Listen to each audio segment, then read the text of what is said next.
Welcome back to the Artefactors Union. I am your host and foreman, Douglas Scoundrel. Today we are assembling the Pandora Core box before it becomes obsolete. I had this thing collecting dust on my shelf, and I realized that she is getting probably a brand new box. No, fully new box. So, yeah, let's just assemble this old one. Alright, so box contains one more than your average core box, 7 models instead of 6. It's because you get 2 children. Anyways, we got Pandora, the lovely master here, the Poltergeist, which is the spooky ghost with the hair back here, Kade, her henchman, Kade, baby Kade, an enforcer, and then 3 sorrows, this being one of them. There's our artwork, render on the back, lady, child, spooky ghost, child or child, 3 spooky ghosts. Alright, those are our renders. Let's look at the sprues. Here are our sprues in the old M2E fashion with the tube frames, but here's Pandora only being 4 bits. We got Kade here also being just 3 bits, goodness. Kade being another 4 bits. Then the ghost sprue are Poltergeist, also 4 bits. Goodness, this is going to be quick. And our 3 sorrows. Alright, so we will do them in, not box order. We'll do Pandora, then the Poltergeist, Kade, and the sorrows. Let's look at the instructions first and then get started with Pandora. Pandora is only 4 bits, which is going to go quick. We'll grab the body, add the back of her cape, jacket, whatever, then do the box plus her hands that are holding onto the box, if the camera will focus. Whatever, just assume this is her box, Pandora's box, and then her head, and we're all done. Alright, easy peasy, 1, 2, 3, 4. Let's grab the body. There's her body. Now the jacket cape thing, which is going to go right across here on the lower butt. Fits in nice and snug. Turn her around. Now we're going to do her box, which is going to fit right in here. Be very careful clipping it off the sprue because the thing that connects it to the sprue is right on her wrist and looks very similar to the wrist, so we don't want to accidentally cut off her whole wrist. There is a little bit of magical stuff flowing out of it, so you know your orientation. And she's got a box. Alright, now let's just do her head, and she's all done. You can see the neck stump. And her hair will also connect back in here, so it'll be a fairly solid connection. There's the view from the back, and her head. She's all done. Put her on a 30. Pandora is done. I'm gonna stretch and say the hardest part was attaching the hands and the box to her chest, I guess. Well, making sure I didn't actually lop off part of her wrist when I was clipping it off the sprue was the hardest part, but very simple, master. 4 bits. I am jealous of this box and how simple it seems like it's going to be. Okay, let's move on to the totem. Our Poltergeist is next. We will just grab the body and go ahead and do the left arm, the right arm, and then the head. Here's the body. Our left arm and our right arm have different connection points, so even if you can't immediately recognize which is which by staring at them, just dry fit and you'll be fine. This hole is nothing. There's no peg to fit in there, so ignore that. So let's do our left arm. Keep in mind he is sweeping that arm back. Alright, now let's do the right. There is the right arm. Now I just got the head left. Blah. Oh, done already. Let's put him on a 50. The Poltergeist is done. 4 bits, extremely simple. Hardest part was the right arm, I guess? I don't know. Oh, it's just so easy to do. Real happy. Let's keep rolling. Let's go to the henchman, Kade. Kade time. Upside down. Kade. Alright, grab the body, slap the legs right here, and then enclose them with the skirt, and that's it.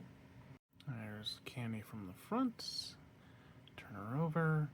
And again, our legs are going to fit right here in this groove.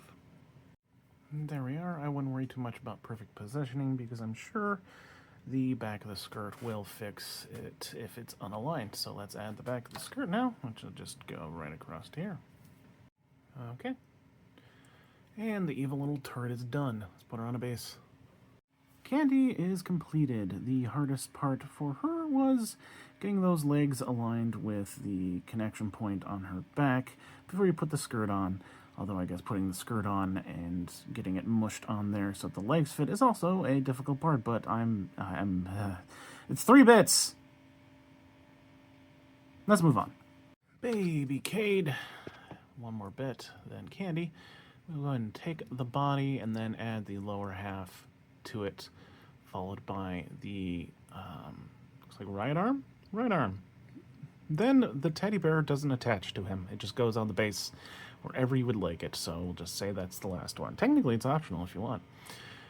Right, body and legs first.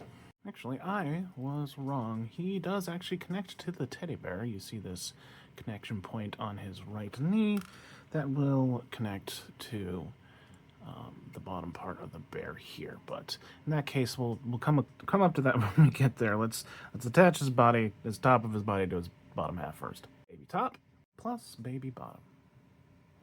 That elbow will attach to his knee as well. You can kind of see the dimple there, or where it should attach. All right, let's do his right arm now. It's just a very small piece and very small connection point. So I'll just take a little bit of fiddling to get that seam to look good, but you should also be able to just sit flatly on a surface. That way you know it's working, or it is in correctly. All right, that baby is done. So let's go ahead and now grab our base and add our teddy bear to it, giving us enough space so that Kade can sit on the base as well. I think I'll put that a little too far to the side, but whatever. Now we will attach him, and that's knee connecting to the bottom of the bear right there. And there we are. Kade is all done, and he's already attached. Baby Kade is completed. Actual hardest part for this one, that right arm, just a small connection point on a small bit, is hard to deal with, but some tweezers and a little bit of patience, you'll be just fine. Everything else, simple, easy. Can't complain. Let's move on to the minions now. Here are our sorrows and our minions in the box.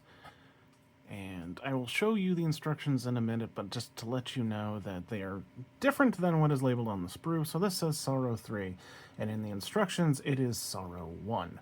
This says Sorrow 2, but it is in fact Sorrow 3, and then this says Sorrow 1, but it is in fact Sorrow 2. So we will just go ahead and go in sprue order, but I am letting you know that these numbers don't match what's in the instructions. So let's look at the instruction and get started on Sorrow 1. Okay, with how thin some of these connection points are, I think we're going to go ahead and, yeah, we'll grab the body, then do the upper right arm, followed by the forearm and hand of the right arm. Then we'll do the left arm and the head. Got it? Let's start with the body. All right, we got a body. Now let's do our upper right arm first, going right there. There's a little notch in the connection point, so it's not completely flat. It should be able to settle into its correct position without too much fiddling. And there it is. And actually, just to give it a little bit more time to cure, I'm going to go ahead and do the left arm, and then we'll finish the right arm once that's a little bit more solid. So left arm's just going to plop right in there. It looks like this one isn't being swapped back as opposed to this one. But now we can go ahead and add our right forearm, attaching right there, and being careful. Alright, didn't realize it was that folded into his forearm, but alright, now let's add the head on that peg. And be careful not to knock the arm out of place as you put that on there. I would actually suggest doing the head before you do the arms in that case. Alright, he's done though. Let's put him on a base. Our first sorrow is completed. We're going to call this one Wellbutrin. Hardest part was, affixing the right forearm to the right upper arm, just because it's kind of a small connection point. Not really complaining though. Pretty simple. Now let's move on to the next one. Our second sorrow on the sprue, but sorrow number 3 in the instructions. We'll grab the base magical effect, and then we'll figure out where these two swooshy bits attach to it. Once we're done with those, we'll do the body, left arm, right arm, and the head. So let's clip these 3 bits out first. No, we'll do this one and then this one so you know which one we're figuring out where it goes first, and then this will be our third bit. Alright, our other magical swooshy bit, the thin end is going to connect right here in this notch, and the thicker end is going to connect right here on this smooth part. So, thin end, thick end. Okay, focus camera, please. There we go. You see how it wraps around there. Not sure how to fill that gap, because if I try to smush it in, it knocks this one out of place, and I'd rather this one look nice and flush than this one. Just a forewarning. Alright, our next swooshy bit, I believe is going to start here, but let me look for a second. Okay. Well, the hard part's done. Now let's jam his torso up on the top here.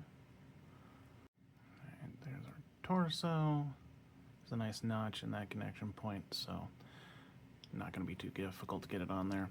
Alright, now let's do our left arm next. Spreading it wide out. Now our right arm. There you go. Man, all these ghosts have worse hunches than I do. Now let's add the head. There we are, and make sure that the torso is nice and cured before you do this, because you're going to need to squish it on a little bit, and any sort of force will rip him off the base. My bad. Alright, he's all done. Put him on a base. Our second sorrow is done. We're going to call this one Prozac. Hardest part was the magical bits on the base. Definitely the most hardest. I'd say they're probably the hardest. Well, I haven't finished all of them, but likely the hardest parts of this box. Yeah. Still not too terribly hard. I guess the hard part was probably figuring out where they went more than attaching them, but I'm reaching here for content to talk about. All right, he's done. Let's move on to the last one. Our last sorrow. We're going to grab the big basing bit, and then the sort of wispy tail thing coming off of it, followed by torso, left arm, right arm, and then the head. Okay, here's our basing bit. I think this is actually the back of it, but anyways, our magical effect tail thing is going to go right in there. And after trying to fit it in there, I realized it is actually going to curl completely around the body, and I think attach somewhere in here. So let me do that real quick. Alright, and it wraps around like that and attaches back to the base. Cool. Now let's put the torso up there on top.